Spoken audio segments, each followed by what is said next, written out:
The new patch 4.8 is online and Navia and Nilou are up, the banners are up. So we are going to talk today about if it's worth to pull Nilou or Navia, or you should wait until Nathlan or something like that. Is it worth investing your hard-earned primo gems in these two characters? Now let's see the banners. The 4 stars are useless. Kave, Kirara, and I don't remember her name because she's so old. She's like from the first patch. But it's Niguang. So the 4 stars are trash. None of those are good for any team, or they are good for niche team, which for us is not what we are looking for. So just by looking at the 4-star banner, this is trash. Then we are going to go to Navia and Nilou.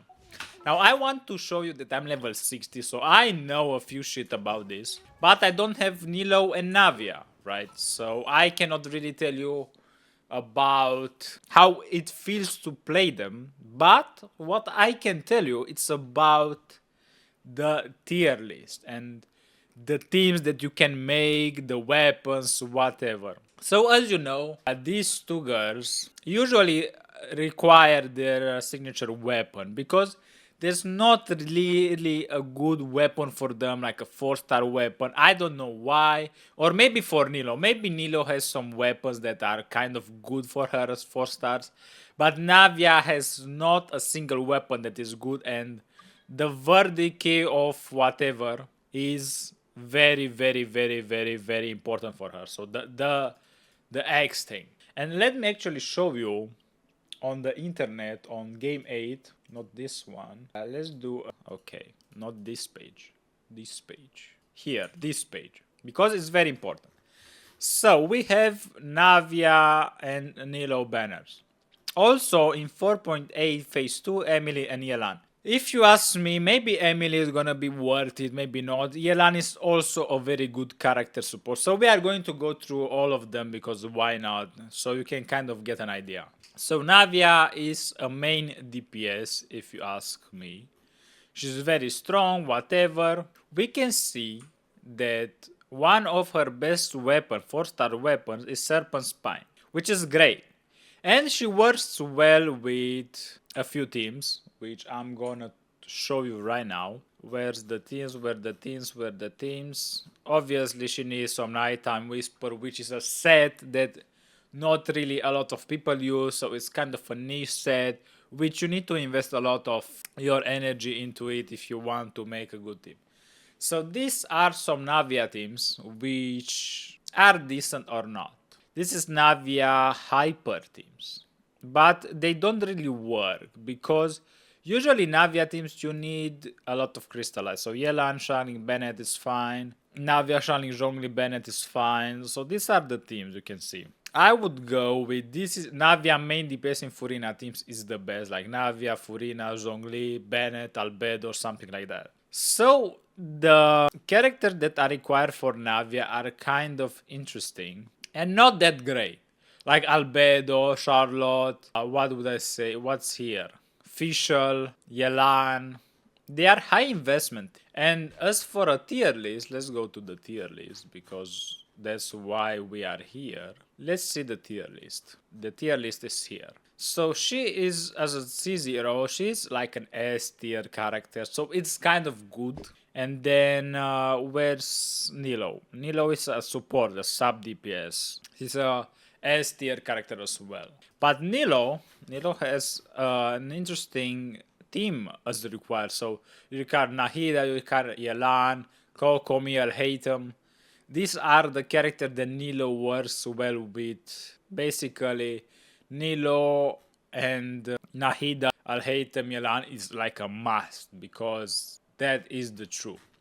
And where can we see the weapons? Let's see the weapons. So as you can see, a good weapon is her signature, then Freedom Sword, then the dog hand assistant or whatever else. So these characters are high investment characters, which are not to the top, right? They are not top tier list characters. Top tier list characters are, let's see, Nuvillet, Arlecchino, Al-Haytham, Hu Tao, okay?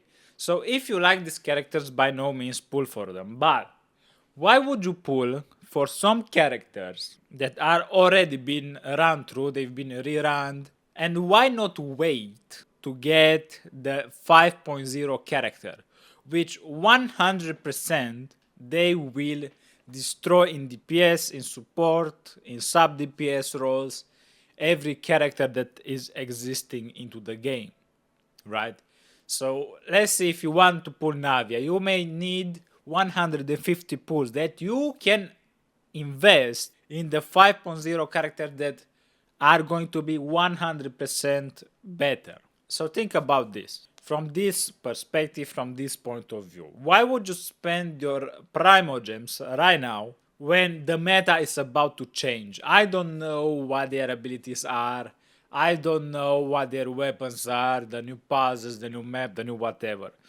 But they will have interesting new passive for sure. So, as a general advice, I would say don't pull for Navia Nilou or the next phase banners because it's a waste of time and you would be just so much better waiting for 5.0 characters. That's my opinion.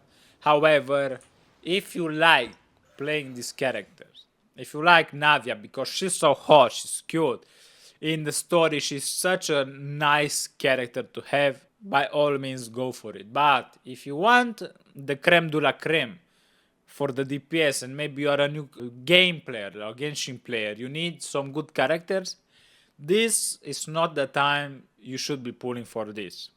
Maybe into the future when you will have enough characters like I do. Look at my characters. I have Situ Kazuha, I have Furin, I have Nuvilette. Nuvilette I have with signature weapon.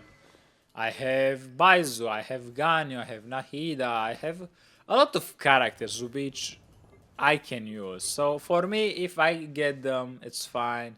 I can afford it. I've been playing this game for quite a while, so I kind of know what's good and what's not good. Obviously, you can see I have Kamisato Hayato with Constellation 1. And when I didn't really want to pull for him because I pulled by pushing pity, right? So don't do this, guys. Learn from my mistakes and have a great character or a great account. Let me guys know what you guys think into the comments because I would really like to know what you guys think. It's important. It's important for me, for the community. Maybe it's important for someone else watching this video, right? So get into comments, guys. Thank you.